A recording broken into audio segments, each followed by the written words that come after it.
Patient patient শরীরটা খারাপ, ভর্তি হয়েছে হসপিটালে, বাকিটা আপনারা এলে ডাক্তার বলবে। আপনারা একটু আসুন, জলদি চলে আসুন, যত তাড়াতাড়ি পারবেন। কেন খুব অবস্থা খারাপ খুব নাকি? অবস্থা খারাপ, হ্যাঁ খুব অবস্থা খারাপ, একটু তাড়াতাড়ি চলে আসুন। কি হয়েছে না সেটা বলো না। ওটা তো ডাক্তার বলবে, আপনি একটু তাড়াতাড়ি চলে আসুন। বন্ধুরা, ইতিমধ্যে আরজিকর হাসপাতালে ডক্টর তিলোত্তমার আসল কল রেকর্ডটি ফাঁস হয়ে গেল। যেই কল রেকর্ডে বিস্তারিত দেয়া আছে যে কে কে ছিল সেই রাতে, এমনকি সঞ্জীব ঘোষ ছাড়াও আরো অন্য কে ছিল সেই রাতে এবং এই ঘটনাটি কিভাবে ঘটিয়েছিল। এই কল রেকর্ডটি ইতিমধ্যে পুরো সামাজিক মাধ্যমে ভাইরাল। সেই কল রেকর্ডটি আপনাদেরকে শোনাবো, তার আগে আপনারা চ্যানেলে নতুন হয়ে থাকলে অবশ্যই চ্যানেলটিকে সাবস্ক্রাইব করে নেবেন। তো বন্ধুরা, চলুন আমরা বেশি কথা না বাড়িয়ে সরাসরি সেই কল রেকর্ডটি শুনে আসি, তারপর আমরা কথা বলবো ভিডিও শেষে। অরুণাচল দা, আমি শিবানী বলছি মেডিকেল কলেজে। কেমন আছেন অরুণাচল দা? সেদিনকে কথা হলো না, চলছে না? সেদিনকে তো কথা হলো না, এই কনভেনশনের দিন। তো বলছি আমারও কিন্তু অনেক কিছু বলার ছিল এই ব্যাপারে। মানে সেদিনকে আমি ডায়াসে উঠিনি, কিন্তু আরজি করে দুদিন আমি স্পিচ রেখেছি। মানে আমি কিন্তু প্রথম এই প্রতিবাদটা শুরু করেছিলাম 2024-এর মার্চ মাসে। ডিএইচএস ডক্টর সিদ্ধার্থ নিয়োগীর ঘরে উনি আমাকে ঘাড় ধাক্কা দিয়ে বার করে দিয়েছিলেন। তাই নাকি? হ্যাঁ, এটা সবাই জানে। আমি এখন অ্যাট প্রেজেন্ট রামপুরহাট মেডিকেল কলেজে আছি। আমার বয়স 63 বছর 6 মাস। আমার অ্যাকচুয়ালি চাকরি আছে 2025-এর পুরোটা। 26-এর মার্চে আমি মানে যদি রিটায়ার, মানে এই এই এই এই অসভ্য গভর্নমেন্টের হাত থেকে যদি মুক্তি পাই, যদি না 67 করে, হ্যাঁ যদি মুক্তি পাই, তো ন্যাচারালি আমি কিন্তু ট্রোলড বা দেখুন, গণধর্ষণের শিকার হয়নি, কিন্তু সবসময় ধর্ষণ করা মানে ফিজিক্যালি নয়, মানসিক। হ্যাঁ, মানসিক ধর্ষণের শিকার কিন্তু আমি রামপুরহাটেও হচ্ছি, বিকজ আমি ভীষণ প্রতিবাদী।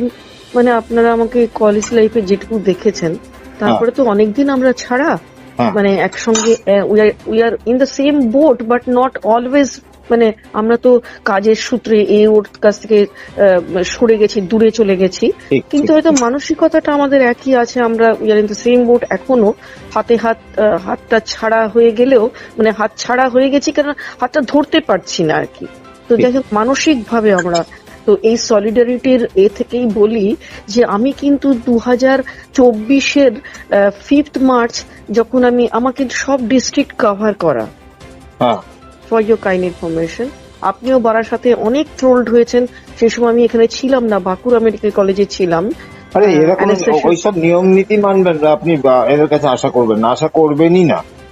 না করি না তো, কিন্তু জিনিসটা হচ্ছে এর এগেনস্টে আমি যখন ওই 5th মার্চের অর্ডারে, আমি তো অ্যানেস্থেসিওলজি ডিপার্টমেন্টে চিরদিন কাজ করেছি, তো আমাকে ওই 52 জনের এসএনসির একটা অর্ডার বেরো, তার মধ্যে আমার নামটা। আমি যখন নর্থ সুবারবানে কলকাতায় বিদ্যাসাগরে ছিলাম, এমআর বাঙ্গুরে ছিলাম, আমার 10 10th পোস্টিং আমার 36 বছরের চাকরি জীবনে। সামনে 25টা হলে আমার 38 বছর কমপ্লিট হবে। আর 26-এর মার্চে যদি যেতে পারি, তার আগে হয়তো মরেই যাব, যা মানসিক যন্ত্রণার শিকার। তো যাই হোক, এইটা হচ্ছে ব্যাপার যেটা বলতে চাইছিলাম, যে আমি ওই অর্ডারটা যেদিনকে পাই, 5th মার্চ অর্ডারটা বেরোয় একদম থেকে। তো আমার হাতে পাওয়ার পর আমি সেদিনই দেখা করতে গিয়েছিলাম। তো সেদিন ওই আশা কর্মী, আই থিঙ্ক আমি আপনাকে বিরক্ত করছি না তো? একটু বিরক্ত না, একটু নামা। আচ্ছা আচ্ছা, ঠিক আছে, আমি আপনার সঙ্গে দেখা করব। এখন আজকে কলকাতায় আছি, কালকেই এসছি রামপুরহাট থেকে। তো যাই হোক, অপ্রাসঙ্গিক এই প্রসঙ্গ এখন অনেক বড়। নো ওয়ান কিল জেসিকা। একদম, আমার মেয়েটাকে কেউ মারেনি, কাজে ও মরেও নি। না অ্যাকচুয়ালি তাই, ও মরতে পারে না। আমরা যতক্ষণ আছি, আমাদের মানসিকতা আছে। মানে আমরা প্রত্যেক দিন না পারি, জল চলে আসছে জানেন। হ্যাঁ, না পারি ঘুমোতে মানসিক ভাবে প্রচন্ড বিধ্বস্ত, মানে যেটা বলা যায় না আর কি। তো আমি যেটা বলতে শুরু করেছিলাম, তো যাই হোক, যেটা তখন আমি ওনাকে কি বললাম, স্যার আমি এসএনসিতে কোনোদিন কাজ করিনি, আর আমার ডান চোখটা নেই। তো বললো ডান চোখ নেই মানে? আমার রাইট রেটিনাল ডিট্যাচমেন্ট 90%, এই 2023-এর ডিসেম্বরে ডিটেক্টেড হয়, অপারেশনও হয়। তারপরে আমি ডান চোখে দেখতে পাই না, আমার কোনো ভিশন নেই। সেটা আমি বলছি না, মানে আমার যিনি রেটিনাল স্পেশালিস্ট, যিনি অপারেশন করেছেন, তাদের কাগজপত্র 5th চেকআপ 6th চেকআপ হয়ে গেছে। আমার ভিশন কিছু বাড়েও নি, আর ওনারা বলেছেন আর বাড়বে না, কারণ ওই সেলস গুলো ডিজেনারেট করে গেছে। তো যাই হোক, তো উনি এটা বলার পর যে আমি ওইটুকু নিওনেটসদের নিয়ে কাজ করবো, প্রথমত আমার কোনো এক্সপোজার নেই, এসএসসিতে কোনদিন কাজ করিনি, এটা 52 জনের এসএনসির এমোদের পড়েছে, যদিও আমি এমোদের ক্যাটাগরিতেই পড়ি, কিন্তু এসএনসির এমো আমি কোনোদিনই ছিলাম না। তো তখন বলছে যে তাহলে আপনি কাগজপত্র পাঠিয়েছিলেন? আমি বললাম হ্যাঁ স্যার, সেই কাগজপত্র নিয়েই আমি আপনার কাছে এসেছি, আমার রিসিভড অনলাইন কপিগুলো, এবং তার এগেনস্টে ওই অপথ্যালমোলজিস্ট বা রেটিনাল স্পেশালিস্ট তাদের কথা মতো আমি ছুটিও 15 দিনের ছুটিতেও ছিলাম চোখ অপারেশনের পর। যদি অনলাইনে না যেত, না আমার ছুটি স্যাংশন হতো, তাহলে আমি ছুটিটা এনজয় করলাম কি করে। তারপরে আবার জয়েন করেছি, জয়েন করেই দেখলাম আমার এই অর্ডারটা।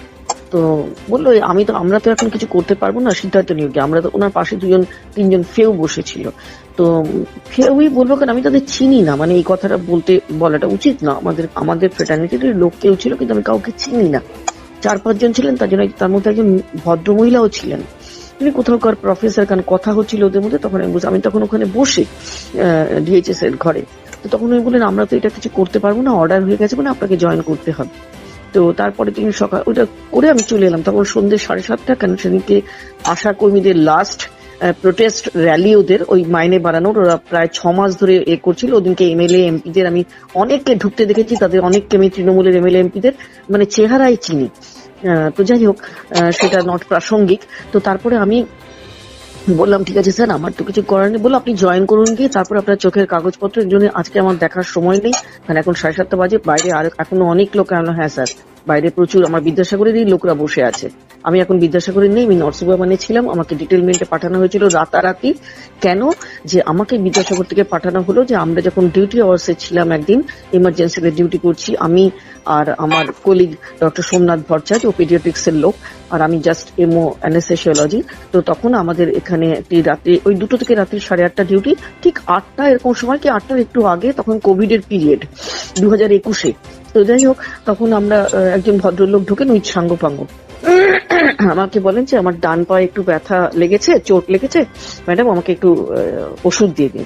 তো আমি ওনাকে হাতে পা ধরে দেখি যে কোথাও কোনো ভেঙেছে কিনা বা এই হয়েছে কিনা, করে আমি একটা ইনজেকশন ডাইক্লোফেনাক দিয়ে, একটা র্যান্টাক দিয়ে বলি যে আপনি একটু বসুন, আমাদের পাশের ঘরে রেস্ট রুম আছে, আর টিভি আছে, সোফা আছে, ফ্যান আছে, বসুন, এখানে 10-12টা পেশেন্ট আছে কোভিডের, প্রত্যেকটারই প্রায় শ্বাসকষ্ট, এগুলো দেখে আবার আপনাকে আমি দেখে তোমার ওষুধ লিখে দেবো, এর মধ্যে ব্যথাটা কমেও যেতে পারে।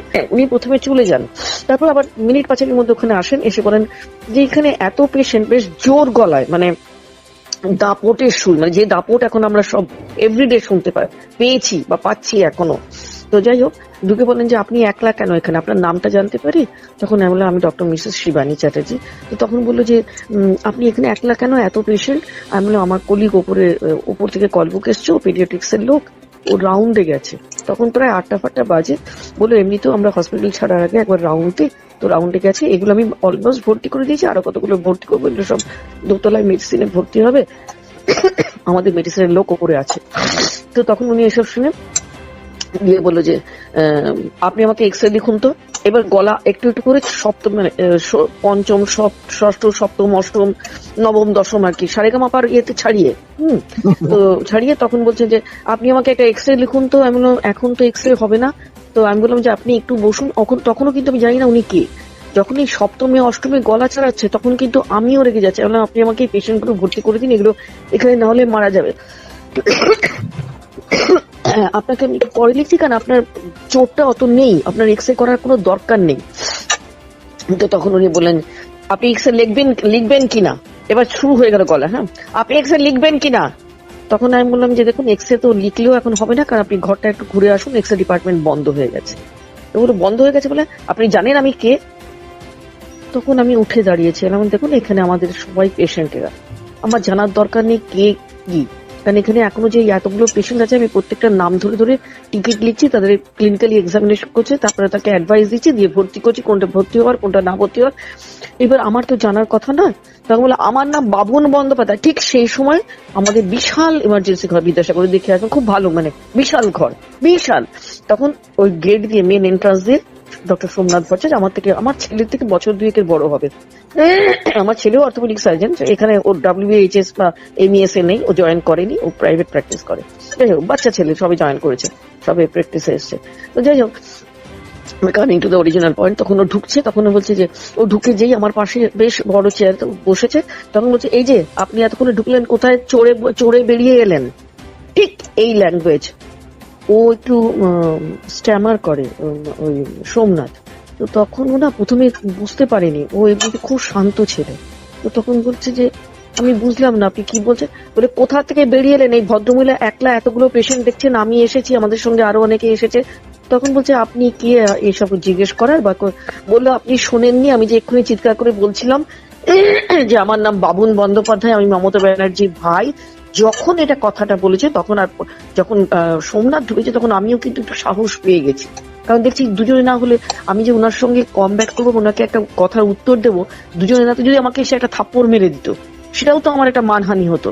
তো তখন আমি বললাম যে, দেখুন আপনি যেই হন, আপনি অনেকক্ষণ থেকে এখানে করছেন, এরকম অবস্থা, আপনাকে বলা হচ্ছে যে এক্স ডিপার্টমেন্ট নেই, আপনি শুধু একটু দেখে আসুন। আর আপনি এখন যখন আপনার আইডেন্টিটি ডিসক্লোজ করলেন, তখন এটা বলা উচিত, আপনার ভাবা উচিত যে আপনি মমতাদির ভাই যখন, যে এখানে এক্স ডিপার্টমেন্ট অনেকদিন ধরে চলছে না সন্ধ্যে 6টার পর, কেন ওদের সব ডিউজ আটকে গেছে। ড্রিমল্যান্ডের সঙ্গে গভর্নমেন্ট অফ ওয়েস্ট বেঙ্গলের একটা টাই আপ ছিল যে এরা অনেক দিন টাকা পাচ্ছে না, সেই জন্য ওরা কাজ বন্ধ করে দিয়েছিল, একদম বন্ধই ছিল, আবার চালু করেছে, এবং সেটা সকাল 10টা থেকে সন্ধ্যে 6টা। তারপর থেকে ওরা বলেছে, আমরা সারা রাত্রি আমরা দেবো না সার্ভিস, আমাদের টাকা যতক্ষণ না পাবো। তাহলে তো এটা আপনার জানার কথা। আপনি এখানে এসে তখন থেকে প্রায় 8.5 ঘন্টা হতে চলো, আপনি 7:45 ঢুকেছেন, এই এতক্ষণ এতগুলো পেশেন্ট এখনো পড়ে আছে।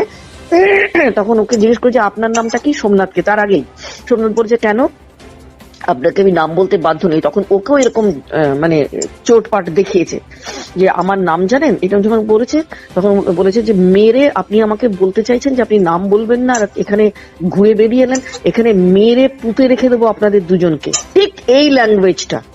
তখন সোমনাথ তেড়ে গেছে, ও বসতে গেছিল চেয়ারে, তখন এটা শুনে ও না বসে তেড়ে গেছে। বললো, তার মানে আপনি অন ডিউটি ডাক্তারদের উপর এইটা করছেন, আপনি জানেন কত করছেন, আর আপনি আমাদের কৈফিয়ত চাইছেন কেন?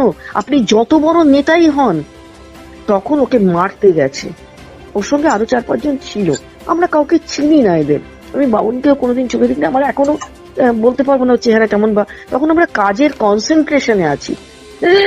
আর সেই সময় প্রায় 8:30 বেজে গেছে। মৌমিতা বলে, ওর নামও মৌমিতা চ্যাটার্জি, ওই বউ আর কি, এই আমাদের সোমনাথ ভট্টাচার্যের বউ, সেও ওখানে অ্যাটাচ, ও প্যাথোলজিস্ট, ও রাত্রিবেলার ওর ডিউটি ছিল এমার্জেন্সিতে, ও ঢুকছে। সেই সময় দেখছি যে সোমনাথের কলার ধরে, তখন আমি তাড়াতাড়ি কি করেছি, ওই পেশেন্টদের সব ছেড়ে ছুড়ে আমি তাড়াতাড়ি ফোন করেছি ঠাকুর অন ডিউটি পর্ণশ্রী থানা ওসি। আমি তাড়াতাড়ি বলছি, দেখুন আমরা অনেকক্ষণ থেকে আউটপোস্ট আমাদের এখানে আছে, ওদেরকে ডাকছি, ওরা কেউ আসছে না, এখানে মারামারি শুরু হয়ে গেছে, ডাক্তারের কলা দিচ্ছে, আমাদের মেরে পুঁতে রেখে দেবে বলছে। 8:30 বেজে গেছে, আমাদের রিলিভারও এসে গেছে, এখানে অনেকক্ষণ থেকে উনি অনেক করছেন।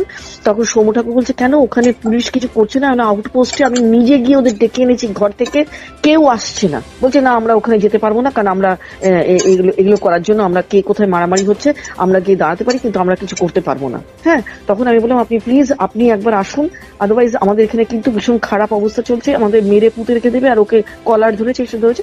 তখন করে সৌম্য ঠাকুর বোধহয় একজন মানে পুলিশ ভ্যান পাঠিয়ে বা কিছু করেছে। আমি তার মধ্যে সকলকে, আমাদের বিদ্যাসাগরের অফিসিয়াল যারা ছিল চেয়ারের, MSBP থেকে শুরু করে সবাইকে জানিয়ে দিয়েছি ফোন করে, আর একটা তাড়াতাড়ি FIR করে আমি আর সোমনাথ দুজনে সই করেছি। তখনও কিন্তু ওই তরজা চলছেই, সই করে আমি ইয়েকে দিয়ে পাঠিয়ে দিয়েছি, আমার মে আই হেল্প ইউ, ওরা ফ্যাক্স করে পাঠিয়ে দিয়েছে এতে।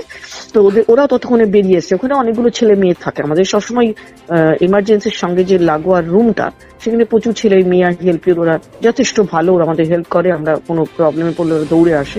ওরা ততক্ষণ এসে ছাড়িয়েছে, করেছে। তখন এইসব একটা বিশাল কেওস আমাদের 11:30 অব্দি ওখানে আটকে রেখে দিল এই বাবুন তার সম্প্রদায়। তারপরে তিনি ফোন করে, এটা ছিল একটা বুধবার, 2টো থেকে রাত্রি 8:30 ইভিনিং ডিউটি। তারপরের দিন বৃহস্পতিবার আমার অফ থাকে, আর শুক্রবার দিন আমার ওপিডি থাকতো বিদ্যাসাগরে। আমাকে বৃহস্পতিবার দিন এটা নিয়ে মানে সব জানাজানি হলো। বিদ্যাসাগরের পাশে তৃণমূল কংগ্রেসের পার্থ চ্যাটার্জি, যিনি এখন জেলে। তো যাই হোক, ওনারা সব চলে এলেন। হ্যাঁ, এসে তারপরের দিন একটা বিশাল সুপারকে ডাকা হয়েছে, কারণ সুপারকে তো আমি অলরেডি জানিয়ে দিয়েছি সব, এরাও জানিয়েছে হসপিটালের সব স্টাফেরা, যে স্যার এখানে যদি আপনি তো উনি জাস্ট 6টার সময়ই গেছেন অফিস থেকে বাড়ি, উনি চাকদার লোক, এখন অন্য জায়গায় ট্রান্সফার হয়ে গেছেন, তো চাকদাতে বাড়ি কেউ ওনাকে যাতায়াত করতেন। তখন উনি তারপরের দিন সকালবেলা ভোরবেলা এসে এগুলো দেখে তারপরে বোধহয় পার্থ চ্যাটার্জি এসছে, তৃণমূলের সব এসছে, স্বাস্থ্য ভবনে খবর গেছে। পার্থ চ্যাটার্জি মানে জানেন তো সব তৃণমূলের। তারপরের দিন বৃহস্পতিবার আমাকে তখন এই সন্ধ্যে 6টা স্বাস্থ্য ভবন থেকে ফোন করছে ডক্টর পি বড়াই। আমার ট্রু কলারে ফোনটা এসছে স্বাস্থ্য ভবন থেকে, দেখাচ্ছে ট্রু কলারে ডক্টর পি বড়াই। তো বলছে আপনি বারুই না বড়াই কিছু একটা ছিল, আমি চিনেছি। হ্যাঁ হ্যাঁ, কালিম্পং এর সিএমওইচ পেয়েছে। হ্যাঁ কে করেছে? কালিম্পং এর সিএমওইচ পেয়েছিলাম, ওনাকেও ট্রান্সফার করেছিল নর্থ বেঙ্গলে। আচ্ছা, তো উনি ফোন করছেন, ফোনে করেছে। আচ্ছা, আমি কি বেশ জোর গলায়, হ্যাঁ মানে দাপটের গলা আর কি, মানে গলা শুনলে তো একটা বোঝা যায় কে বিনীত কে অবিনীত কে দুর্বিনীত, হ্যাঁ এরম আর কি, দুর্ধর্ষ গলা এরম আর কি টাইপের। তো আমাকে বলছেন যে আচ্ছা আমি কি ডক্টর শিবানী চ্যাটার্জির সঙ্গে কথা বলছি? তখন আমি বলছি হ্যাঁ স্যার বলছেন, গুড আফটারনুন। তখন বলছে যে আপনি কালকে থেকে আর, একদম এই কথা, আপনি কালকে থেকে আর বিদ্যাসাগর যাবেন না। তখন আমি বললাম যে আপনি কে বলছেন স্যার? নামটা আসছে পি বড়াই, কিন্তু পুরো নামটা তো লেখা নেই। না স্যার কেন, আমি কি আপনার নামটা জানতে পারি? তখন আমি বলছি যে স্যার আমি তো আপনাকে চিনি না, আর আমার কাছে তো কোনো অর্ডার নেই, মানে বিদ্যাসাগরে কেন যাবো না, আমার তো কালকে ডিউটি আছে। বললাম তো আমি যেই হই আপনার জানবার দরকার নেই, আমি যেই হই না কেন আপনার একদম এই টোনে, যেই হই না কেন আপনার জানবার দরকার নেই, কোনো অর্ডার ফর্ডারের দরকার নেই। আপনি শুক্রবার গিয়ে বিদ্যাসাগরে যাবেন না, আপনি নর্থ সুবারবানে জয়েন করবেন। অর্ডার ফর্ডার সব ওসব আমরা বুঝবো, আমরা পাঠিয়ে দেবো। তো তখন উনি ফোনটা কেটে দিলেন, আমাকে কিছু বলবার সুযোগই দিলেন না। তো যাই হোক, আমি এফআইআরটা করেছিলাম। তো যাই হোক, আমার সইও ছিল, সোমনাথ ভট্টাচার্যের সইও ছিল, সবই ছিল, সেটা জমাও করেছিল পর্ণশ্রী থানার সৌম্য ঠাকুর। আমার এখন সব মনে আছে, ওনার নাম্বারও এখনো আমার ফোনে আছে সৌম্য ঠাকুরের। তো যাই হোক, ওসব পাস্ট টেন্স। 2021-এর আমাকে ওই এবার দিন ওই বুধবার বৃহস্পতি শুক্রবার গিয়ে আমি ওখানে গেলাম, জয়েন করলাম। গিয়ে তার আগে সুপারকে ফোন করলাম যে আমার কাছে কোনো অর্ডার নেই, বলো আপনি যান আমি অর্ডার পাঠাই। মানে এরা সব হাত ধুয়ে ফেলেছে, ততক্ষণ ডিসকাশন হয়েছে, হাত ফাত ধুয়ে আমাকে লাথি মেরে ওখান থেকে বার করে দিল। গিয়ে জয়েন করলাম। তারপর ওখানে অনেক থ্রেট কল পেয়েছি, দিনের পর দিন আউটডোরে, দিনের পর দিন। তো যাই হোক, তারপরে আবার ওখান থেকে তার এগেনস্টে প্রতিবাদ করতে গিয়ে আমি যখন একটা লিখলাম যে I am not feeling secured, হ্যাঁ, to render my good services over here because every alternate day I am getting threatened by the local hooligans। এবং তারা এসেছে কাশীপুর থানায়, মিস্টার ভঞ্জ, হ্যাঁ ওর নাম হচ্ছে, ওনার নাম্বারটাও এখানে আছে, কাশীপুর থানার ওসি, তাকে একটা চিঠি করলাম, কোনো উত্তর পেলাম না। তারপর ওনার সঙ্গে গিয়ে দেখা করলাম, কুরিয়ারে চিঠি দিলাম যাতে আমার কাছে একটা ডকুমেন্টস থাকে, আছে এখনো আছে ডকুমেন্টস গুলো। ওনার কাছে গিয়ে দেখা করলাম যে স্যার আপনি এই জন্য আপনার কাছে আমি নর্থ সুবারবান থেকে এসেছি, এই বলো হ্যাঁ আপনার চিঠি পেয়েছি, আমরা পড়বার টাইম পাইনি, তবে চিঠিটা আমরা পেয়েছি, সেরকম খামে বন্ধই রয়েছে দেখলাম। তখন আমি বললাম যে আমি কুরিয়ার করেছিলাম, সেই ডকুমেন্টসটা আমার কাছে আছে, এটাই যে আমার এখানে এই হুলিগানস কিছু মুসলিমস এবং আরো অনেকে, তাদের মধ্যে আমাদের স্টাফও কিছু আছে, এই পরপর ঘটনা ঘটেছে এখানে। আমি সেই কারণে আপনাদের কাছে এসেছি যে আমার যদি কোনো লোকাল বললো ওইসব কিছু করতে পারবো না, আমাদের হাত পা বাঁধা, কিছু করতে পারবো না, আপনি আসুন। আমাকে বললো চা খাবেন, আমি চা খেতে এখানে আসিনি মিস্টার ভঞ্জ, আমি এই কারণে এসেছিলাম। দেখলাম একেবারে টোটাল টাইট লিফট, একটা কোনো কথা বললো না, আমি ওখান থেকে জাস্ট হয়ে বেরিয়ে চলে এলাম। তারপরেই আমি এই ট্রান্সফার অর্ডারটা পেলাম রামপুরহাট। ওখানে আমার খুব যে সেফ তা নয়, ঠিক যাই হোক, আফটার অল এগুলো সব জানিয়ে দিয়েছি, মানে রামপুরহাটের এখন সবাই জানে এগুলো। একটা আপনাকে অনুমতি চাইবো, মানে আরো অনুমতিটা এই জন্য যে আপনার তো রিটায়ারমেন্টটা সামনে, হ্যাঁ দে মে ক্রিয়েট প্রবলেম। আপনি একাধবার হলেও নাম বলে ফেলেছেন। তো যাই হোক, আমি কি এটা আপনার অনুমতি পেলে তবেই আমি জানাবো, কিন্তু কাউকে জানাতে পারি? একদম, আমি নিজেই তো জানিয়েছি অনেককে, আমি সংবাদ মাধ্যমেও গিয়েছিলাম, আমি এই এগেনস্টে হাইকোর্টে গেছি। তিনি ইন্দ্রজিৎ সেন অ্যাডভোকেট, তার সঙ্গে ফার্স্ট অ্যাপিয়ারেন্সে 2000 টাকা ওনার ফিজ।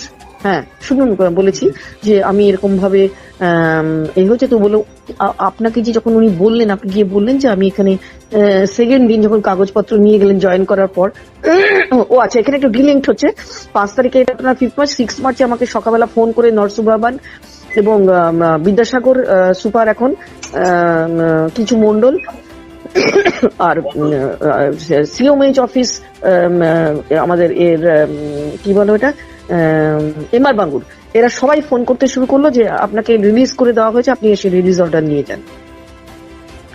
এটা ছিল 6 তারিখ। 5 তারিখের ঘটনাটা বললাম যে অর্ডারটা পেলাম করে আমি রাতে 7:30 ডিএইচএস এর সঙ্গে ঘর দেখা করে উনি বললেন আপনি যান জয়েন করুন, আমরা কিছু করতে পারবো না, জয়েন করে কাগজ নিয়ে আসুন, কিন্তু ইলেকশনের আগে কিছু হবে না, আমরা আপনার কতটা কি আপনার কথা শুনতে পারবো বলতে পারি না।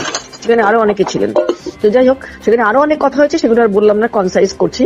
তো যাই হোক আমি তখন এসে 6 তারিখে 3টে জায়গা থেকে রিলিজ অর্ডার নিয়ে 7 তারিখে আমি ফার্স্ট ট্রেনে বেরিয়ে গেলাম রামপুরহাট, গিয়ে ওখানে জয়েন করলাম।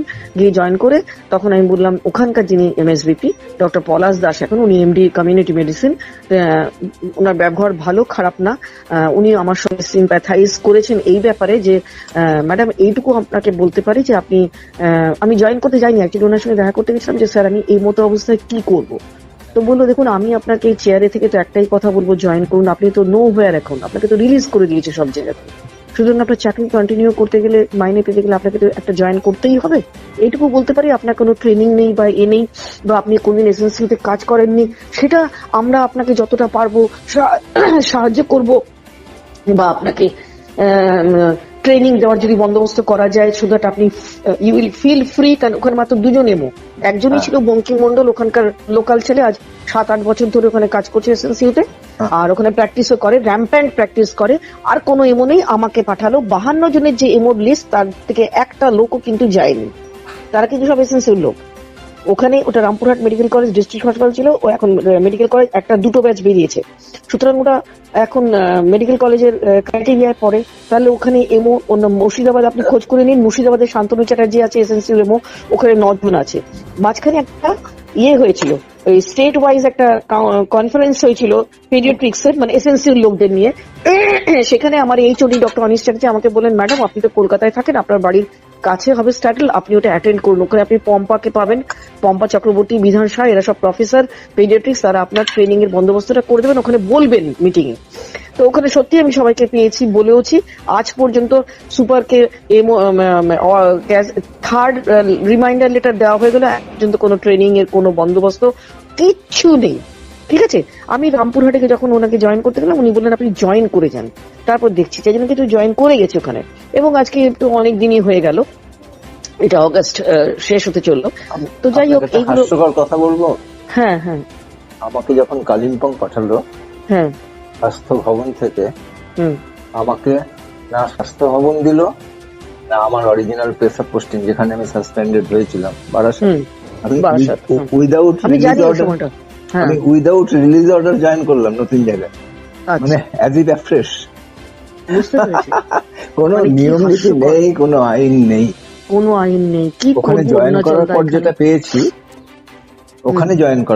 পেয়েছি, ওখানে তৎকালীন সুপারিনটেন্ডেন্ট এবং সমস্ত মেডিকেল অফিসাররা, তখন আমার বাবা মারা যাচ্ছেন, আর কিছুদিনের মধ্যেই মারা যাবেন, এরকম আচ্ছা। অবস্থা। তারা প্রত্যেকে আমার পাশে দাঁড়িয়েছেন, প্রত্যেকে। বিশাল, মানে আমি সত্যি বলছি, আমি তাদের কাছে আমার জীবনের বেস্ট পোস্টিং বোধহয় ছিল কালিম্পং, আচ্ছা, যদি আমি এনজয় করতে পারলাম না। হ্যাঁ 4 মাস তার মধ্যে এত সাংসারিক ঝামেলা। হুম, আপনার এটা আমি তাহলে শেয়ার করতে পারি কারোর সাথে? হ্যাঁ, একদম একদম। আমি তারপরে আমি অ্যাডভোকেটের কাছেও গেছি, উনি মানে আমাকে শুধু একটা এভিডেন্স চেয়েছিলেন যে ওনাকে যখন আপনি বলতে গেলেন আমার চোখের কাগজ নিয়ে এসেছি আমি, আপনি আসতে বলেছিলেন সেই জন্য এসেছি স্যার, তখন উনি ফিরেও তাকাননি, উনি এটা কম্পিউটারে কিছু করছিলেন, আমি দাঁড়িয়ে আছি 5th রো এর পেছনে, দরজা দিয়ে ঢুকতে দিয়েছেন, এটা বোধহয় ভালো, তা না তার আগেই সিকিউরিটিকে দিয়ে উনি ঘাট ধাক্কা দিয়ে দিতেন। তখন আমি বললাম যে স্যার আপনি আমাকে ডেকেছিলেন, আপনি যদি একটু আমার বলেছিলেন যে কাগজপত্র চোখে নিয়ে আসতে, সেই জন্য উইথ গুড ইন্টেনশন এসেছি, আপনি দেখতে চেয়েছিলেন সেই জন্য। বললো না না আমাদের এখন ওইসব দেখার সময় নেই, আপনি জয়েন করে গেছেন তো? আমি বললাম হ্যাঁ। তখনই বললো যে স্যার আমি আপনার কাছে এই জন্যই এসছি, আপনি প্রথমত আপনি আমার চোখের কাগজপত্র ডাক্তারের দেখতে চেয়েছিলেন, আর দ্বিতীয় আমি আপনার কাছে এটা জানতে এসেছি যে আমি কি ভিআর পেতে পারি বা চাকরি ছেড়ে যেতে পারি, আমি কাজ করতে পারছি না এই চোখ নিয়ে, আমার প্রথমত কাজটা জানি না, আর দ্বিতীয়ত আমার চোখ পারমিট করছে না। তখন উনি কম্পিউটারে বা কিছু একটা করছিলেন, তখন উনি বললেন কাজ শিখে দিন, কাজ শিখে দিন। আমি আমার চাপরাশিদের কাছ থেকেও কাজ শিখি। আমি শুনে কিছু বলিনি। হ্যাঁ, এটা রামপুরহাটেই? না, এটা হচ্ছে ডিএইচএস সিদ্ধার্থ নিয়োগী। না, রামপুরহাট ভীষণ ভালো, ওরা আমাকে প্রচন্ড হেল্প করছে। হ্যাঁ, আমি যেটা coming to the original part, তখন উনি বললেন যে চাকরি ছাড়বেন, আমি তো এক্সটেনশনে আছি, আপনি জানেন। আমি না স্যার, আপনি এক্সটেনশনে আছেন সেটা আপনি 5th মার্চে, আপনার কাছে তো আমি দুদিনই এলাম, মানে 5th মার্চে এসেছিলাম আর আজকে এলাম, ওই জন্য আপনি কথায় প্রসঙ্গে বলেছিলেন। তো আপনার এক্সটেনশনের সঙ্গে থাকার সঙ্গে স্যার আমার চোখের অপারেশন রেটিনা নেই, এটার কোথাও কি কোনো যোগসূত্র আছে আমি তো জানি না। আর আপনি তো আমাদের অফিসার, গার্জিয়ান, সেই সেই সাহস নিয়ে আপনার কাছে এসেছি আর কিছু। তো তখন বলছি চাকরি ছাড়বেন মানে? সিকিউরিটি ডাকছেন, তখন একজন অলরেডি ভেতরে, আর বাইরে যে সিকিউরিটিকে তাকে ডাকছেন। তিনি শুনছেন কিন্তু আমাদের কথা। আরে সিসিটিভি নিশ্চয়ই ওনার ঘরে থাকবে। সিকিউরিটি আসুন তো, একে ঘাড় ধাক্কা দিয়ে বার করে দিন। তখন এতক্ষণ আমি দাঁড়িয়েছিলাম অরুণাচলদা, স্যার আমি এতক্ষণ দাঁড়িয়েছিলাম। তখন আমি বললাম স্যার আমি অনেকক্ষণ দাঁড়িয়ে আপনার সঙ্গে কথা বলছি, আপনার কাছে জাস্ট একটা প্রসঙ্গ, এই প্রসঙ্গে এসেছি, আপনি ডেকেছিলেন প্রথমত, আর দ্বিতীয়ত আপনার কাছে এই পারমিশনটা নিলে আমি একটা চিঠি জমা দেবো, এই জন্যই। আর এখন আমি বসছি এই 5th রোয়ের লাস্ট কর্নার চেয়ারটা যেখানে আমি দাঁড়িয়ে আছি, সেখানে বসলাম। আপনার যদি ক্ষমতা থাকে আপনি কোন সিকিউরিটিকে ডাকুন, আমাকে ঘাড় ধাক্কা দিতে বলুন। আমি এই টোনে বলেছি অরুণাচলদা, আমি এই টোনে বলেছি। তখন ডিএইচএস, উনি তখন ডিএইচএস। এই কিছুদিন আগে চিংড়ি ভোজ টোজ খেয়ে উনি কর্মজীবন থেকে অবসর নিলেন। উনি ওখানেও এসেছিলেন, ওই স্ট্যাডেলে যেটা হয়েছিল আমাদের স্টেট কনফারেন্স, সেখানে উনি এসে অনেক বড় বড় লেকচার মেরেছেন। ওখানে আমার যারা কলিগ বা আমার কন্টেম্পোরারি, তাদেরকে আমি গল্প ছলে কিন্তু বলেছি, এই ভদ্রলোক আমাকে ঘাড় ধাক্কা দিয়ে বার করে দিয়েছিলেন। ঘাড় ধাক্কা দিয়ে বার করে দেওয়ার মুখে বলা, দুটোর মধ্যে কোথাও কোনো আমি তফাৎ খুঁজে পাই না। আর এরা কথায় কথায় মহিলার সম্মানহানি দেখে। আপনি আমাকে বলুন, তারপরে কিন্তু আমি এখনো রামপুরহাটেই আছি, কোথায় যাব? উনি আমাকে হাইকোর্টের অ্যাডভোকেট, উনি বলেছিলেন যে দেখুন আপনি কি ওটা রেকর্ড করেছেন কথাটা? স্যার আমি তো রেকর্ড করার জন্য ওখানে ঢুকিনি, আমার সিনিয়র অফিসার, আমার গার্জিয়ান, তার সঙ্গে এটা উনি ডেকেছিলেন, সেই জন্য গেছি। উনি যে এরকম ধরনের কথা বলবেন, বিহেভ করবেন, সেটার জন্য আমি একদম অ্যালার্ট ছিলাম না। I was not aware of যে আমি মোবাইল অন করে রাখবো বা কিছু। এমনিতেই সিনিয়র কোনো অফিসার বা ব্যাংকে গেলে মোবাইল অফ করে ঢুকতে হয়, এগুলো আমরা ছোটবেলা থেকে শিখেছি। তো আমি তো জানতাম না। বলো তাহলে তো এভিডেন্স ছাড়া তো আমি কিছু করতে পারবো না। তবে আপনাকে আমি একটা বলছি, আপনার জাজমেন্ট আমি আপনাকে করিয়ে দিতে পারবো। আপনার যে কাগজপত্র আছে, আপনার যে চোখের অপারেশন হয়েছে, সেগুলো নিয়ে আসুন। আমি আপনাকে কথা দিচ্ছি, আমার এত বছরের 75 বছর বয়স, আমার এত বছরের অভিজ্ঞতা অ্যাজ অ্যাডভোকেট, আমি আপনাকে বের করে আনতে পারবো। আমি এটা রামপুরহাটে গিয়েও বলেছি। আমি তখন ওরা বললেন আপনি অন্য কোথাও যাবেন না, আপনার চাকরিটা তো আর বেশি দিন নেই। রামপুরহাটের সবাই তো বললো যে আপনি জয়েন করুন, কাজ করুন, আমরা মাইনেটা আপনার চালু করে রাখি, কারণ আপনি কিন্তু রিলিজ অর্ডার সব জায়গা থেকে পেয়ে গেছেন। মাইনে তো সন্দীপ ঘোষও পাচ্ছে। হ্যাঁ, সেটাই বলছি যে আমি তখন বলেছিলাম স্যার আমি চাকরি করতে চাই না, আমি মাইনেও পেতে চাই না, আমার আত্মসম্মানটা বড় কথা। যে ঘাট ধাক্কা আমি পেয়েছি, তারপরে চাকরি করার মতো মানসিকতা আমার আর নেই। নমস্কার সন্ময়দা, আপনার বাংলার বার্তা আমি দেখি মোটামুটি রেগুলার বেসিসে। আমি শিবানী চ্যাটার্জি বলছি। হ্যাঁ, আমি অরুণাচলদার মুখ থেকে সবটা শুনেছি, আপনার ভয়েসটাও আমি পেয়েছি, মানে সমস্ত ঘটনাটা। হ্যাঁ, আপনার নামটাকে অফ করে দিয়ে আমি যদি সমস্ত ঘটনাটাকে কালকে টেলিকাস্ট করি সকালবেলা, হ্যাঁ, তাতে কোনো অসুবিধা নেই তো আপনার? স্যার আমার তো অসুবিধা কিছুই না, কারণ পুরো ঘটনাটাই সত্যি। আমি এখনো চাকরিতে আছি, আমি এখন প্রেজেন্টলি রামপুরহাট মেডিকেল কলেজে আছি। তো আর আমার আছে এই 24-এর, এটা হচ্ছে August, September, October, November, December, 25-এর পুরোটা। দেখুন আপনার উপর যে অত্যাচার হয়েছে, হ্যাঁ, এটা কিন্তু বাংলার মানুষের জানা দরকার। হ্যাঁ, সেটা আমি নিজে কিছু বলেছি মুখে মুখে, আমার কলিগদের বা আমার যারা আছে তারা অনেকেই জানে, তবে আমি নিজে চাই এটা সবাই জানুক। তার জন্য আমার কোনো মানে এমনিতে আমি একটা সাইকোসিসে সবসময় ভুগছি, বিকজ আমি থাকি হচ্ছে রুবির কাছে, রুবি জেনারেলের কাছে। আমাকে অনেকটা ট্রেন জার্নি করে যেতে হয়। আমার সব থেকে বড় যেটা দুঃখের কারণ সেটা হচ্ছে আমার রাইট আইটা প্রায় নেই বললেই চলে, 30% ভিশন অনলি, বিকজ আমার 90% রেটিনাল ডিট্যাচমেন্ট হয়ে গেছে। এটাতে 2023-এ 28 ডিসেম্বর আমার অপারেশন হয়ে গেছে। তারপর আমাকে ইন্টেনশনালি এবং যে ডিপার্টমেন্টে পাঠানো হয়েছে আমি সেখানে কোনোদিন কাজ করিনি আমার এই 36 বছরের চাকরির জীবনে। আমি তাহলে এই বক্তব্যটাকে আমি আপনার শোনাচ্ছি। আমার হ্যাঁ। কালকে সকালে এটা মানুষ জানুক। আমার হ্যাঁ মনে হ্যাঁ, হয় নিশ্চয়ই নিশ্চয়ই। আপনার কনসেন্টটা নেওয়ার জন্য আমি ফোনটা করলাম। Thank you sir. ঠিক আছে, কোনো অসুবিধা নেই, থ্যাংক ইউ। কোন রকম যদি অবিচার এর মুখোমুখি হন, হ্যাঁ উইদাউট তো বন্ধুরা, আমার মনে হয় না এতগুলো কথা শোনার পর আমার আরো কিছু বলতে লাগবে আপনাদেরকে, কারণ আপনারা জেনে গেছেন কে কে জড়িত ছিল এই ঘটনাতে এবং সেই রাতে কে কে ছিল। তো বন্ধুরা, আমরা চাইলেও কিছু করতে পারবো না, কারণ আমরা অনেক দূরে থাকি। কিন্তু হ্যাঁ, আমরা চাইলে দোয়া করতে পারি যে মৌমিতার কাতিলদেরকে যাবজ্জীবনে জেলে দেওয়া হোক, এমনকি তাদেরকে ফাঁসির সাজাও দেওয়া হোক।